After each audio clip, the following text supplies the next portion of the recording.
Dan juara lomba pertama dimenangkan oleh Siska. Selamat. Kenapa sih aku udah berusaha keras mati-matian, tapi malah dia yang dapat juara? Padahal karyanya gak bagus-bagus banget. Jurinya jelek nih nilainya. Kami mentalhealing.id. Kami siap membantumu dalam meringankan beban mental dan memaksimalkan potensi diri. Karena kesehatan mentalmu adalah prioritas kami. Bagaimana rasanya jika keadaan tidak memihak kita? Perjuangan yang sudah dikerahkan sedemikian rupa, rasanya tidak adil jika ada orang lain yang menjadi pemenangnya. Berselimut emosi yang kian meledak-ledak, tanpa sadar kita langsung menyalahkan keadaan, bahkan menyalahkan orang lain yang sebenarnya tidak bersalah sama sekali. Hal ini merupakan fenomena psikologis yang dinamakan denial atau penolakan. Sebelum kita lanjut, jangan lupa like, share, and subscribe ya.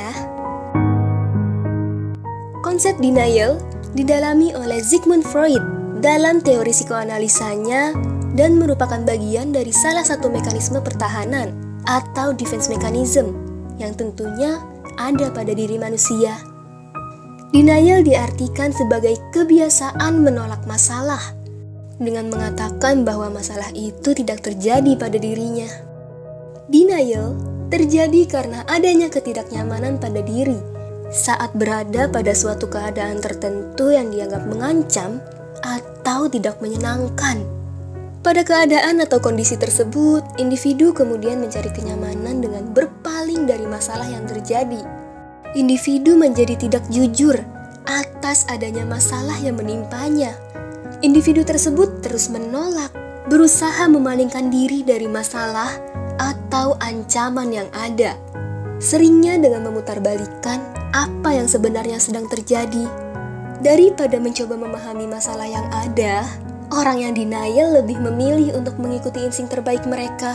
Harapannya untuk mengurangi rasa tidak nyaman dengan membuat banyak alasan, menyalahkan orang lain, atau merasionalisasi keadaan demi meningkatkan rasa nyaman dan kesejahteraan pada dirinya. Mekanisme pertahanan ini dapat dikatakan berbahaya sebagaimana fakta bahwa denialisme sudah membunuh banyak orang. AIDS denial telah membunuh 330.000 orang Afrika Selatan. Denial terhadap vaksin telah melahirkan penyakit-penyakit baru seperti campak dan polio.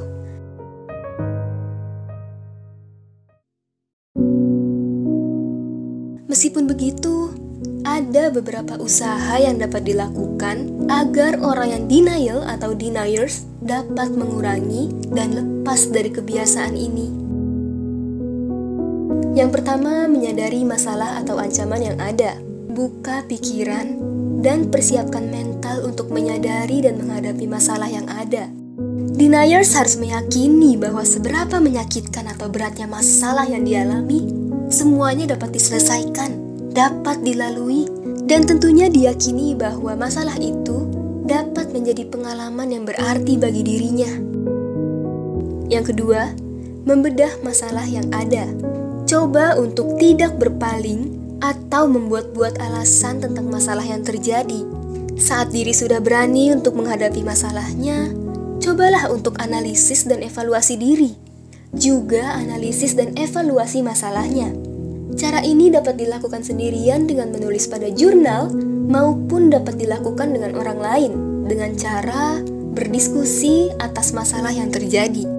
Harapannya untuk membuka peluang terhadap ide-ide baru yang dicetuskan orang lain maupun ide-ide baru yang ditemukan diri selagi membedah masalah. Tanyakan hal-hal mendetail seperti apa yang sedang terjadi, kapan masalah mulai terjadi, mengapa masalah terjadi, bagaimana ini bisa terjadi, dan sebagainya. Yang ketiga, gunakan teknik grounding. Cobalah teknik grounding yang menghubungkan kita dengan waktu saat ini. Berkonsentrasilah pada apa yang dirasakan dengan mengaktifkan kelima panca indera. Hal ini bertujuan untuk relaksasi, mengurangi kecemasan, dan membuat diri kita menjadi lebih sadar akan saat ini, saat here and now. Yang keempat, pertimbangkan tindakan selanjutnya. Setelah mengevaluasi diri dan membedah masalah secara detail, pertimbangkan tindakan yang selanjutnya diambil. Apakah sudah rasional atau belum? Yang kelima, ikhlas dan berdoa pada Tuhan. Saat segala usaha sudah dikerahkan, sisanya ada di tangan Tuhan. Yakinkan bahwa hasil baik maupun buruk yang terjadi di kemudian hari adalah kehendak Yang Maha Kuasa dan selalu akan menjadi pembelajaran bagi kita semua. Pada akhirnya, kitalah protagonis di hidup kita. Psikolog profesional pun tidak akan sukses memfasilitasi orang lain yang ingin berubah jika tidak ada tekad yang kuat untuk menjadi lebih baik dari dalam diri orang itu sendiri. Selalu lihat kembali dan evaluasi diri sendiri. Adakah yang salah pada diri kita? Apa yang butuh ditingkatkan dari diri kita? Dan apa aksi yang dapat kita ambil selanjutnya? Sekian untuk episode kali ini. Jangan lupa like, subscribe, comment, and share. Stay tune, kita akan update video setiap Rabu dan Minggu loh. Punya masalah dan ingin cerita? Ingin curhat bersama kami? Kamu bisa mengunjungi website kami loh di www.mentalhealing.id. Di sana kita bisa curhat dengan psikolog profesional maupun peer counselor yang sudah terlatih. mentalhealing.id. Yuk curhat bersama kami.